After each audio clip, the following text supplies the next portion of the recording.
welcome back, everybody. You're watching Cape Rugby TV. Nice to have you with us. Remember, still a case of score up for grabs coming up soon.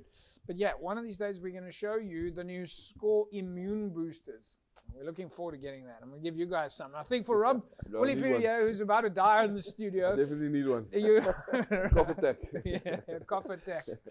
Right, but folks, let's quickly take a look, as we promised, in Super League A. Let's take a look at the logs. We will still bring you the other fixtures. Hamilton sitting at the top of the log, followed by Durban, Unimil, Villages, Tygerberg, and False Bay. Those are your top 6 at the moment. And games in hand for Stellenbosch, who are clearly going to be looking to climb their way back up into the top 6. But at the bottom, teams that are going to be a little bit concerned at the moment: SK Warmers, Kales River, CPUT, NTK. But yeah, still a lot of games in hand for CPUT and for SK Warmers. Rob? Yeah, so JP, like we said, what happens over the next 2 weeks, the next 2 games is important. Alistair himself knows that. Yeah, let's look at this as playing test match rugby and just get the win. And then you're going to have 4 guys that's going to fight to stay out of 2 places. But it's possible that can change very quickly. Yeah, I mean, Alistair, for CPUT, you guys have only played 7 games this season. Yeah, we got 7 in hand. You're just getting started, actually. After a long break. Yeah, we got Kales River, we got SK, we got Brackenfell. So the teams on that bottom competition, you know, we still have to fight for survival. Yeah, it definitely looks like it's getting very interesting again. A big game this past weekend was, of course, Durban and Tygerberg, folks. And, of course, we've seen some really big results. Durban is sitting at number 2 at the log at the moment, but we'll talk about that in a second. And Tygerberg sitting at number 5 on the log. So the Tira fans were out there to give the Durban fans a little bit of a hard time this weekend. Of course, it was a big game, and you could expect nothing but club rugby passion. Let's take a look at the first half. Then we'll do some analysis, and we'll take a look at the second half.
All right, folks, we're having a good chat here behind the scenes. Durban Tygerberg. All right, guys, halftime score there. Tygerberg leading 18 points to 13. Rob, Tygerberg is really playing some good rugby this year. Well, if there's probably one thing that you don't want to do against a Tiere is let the ball bounce on the grass or throw lengthy passes and then go to hand. They're always going to pouch on that. They there and thereabout, and probably the best team in the league when it comes to playing scramble rugby. Yeah, Alistair, going on what Rob's saying is like what I'm loving from Tygerberg is how they finish on the outside. Yeah. Is that we really see guys taking advantage of the ball when it goes wide, or as he said, even a loose ball. Yeah. The outside backs are just flying through. Yeah, it's the awareness and the energy around picking up that loose ball. Yeah. You know, and the ability then to take it to the edge, or even the counter-attack. The counter-attack is so sharp, attacking from the back, you know, and then going coast to coast with teams. Coast to coast with the teams. So yes, Tygerberg Durban. Let's take a look at the second half.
All right, there we go. Final results going in Durban's favor, 44-39. Okay, this is one of those tough pills to swallow, guys. Let's go to you, Ali. Tygerberg in it, 44-39. That's not a losing score, although the went against the Tiere on this one. Yeah, look, I think just in that second half, I think Tygerberg picked up a yellow card, which was not on that highlights, and that hurt him. Yeah. And the first 20 minutes of that second half, Durban scored 2 quick tries, you know, so that gave them the momentum in the second half. But what Tygerberg done well is they fought till the end, and they scored a try in the, I think it was the 83rd or 84th minute, which gave them that extra bonus point. So they picked up 2 points out of the game, which keeps them in the top 5. You know. All right, folks, you're with us here, Cape Rugby TV. When we come back from the break, I'm going to delve into Rob's thoughts around the Durban Tygerberg game. Don't forget, still coming up, you've got an opportunity to win yourself a case of Score energy drink. That comes a little bit later, and we're going to bring you some highlights of MChem 24-hour pharmacy, of course, on the corner of N1 and Durban Road. Of course, we're still bringing you the highlights of the match between Bellville and Vintages, and Collegians and All Saints. And then closer to the end of tonight's show, we're going to bring you your barometer, where we take a look at some of the predictions for the weekend. Back in a sec, don't go away.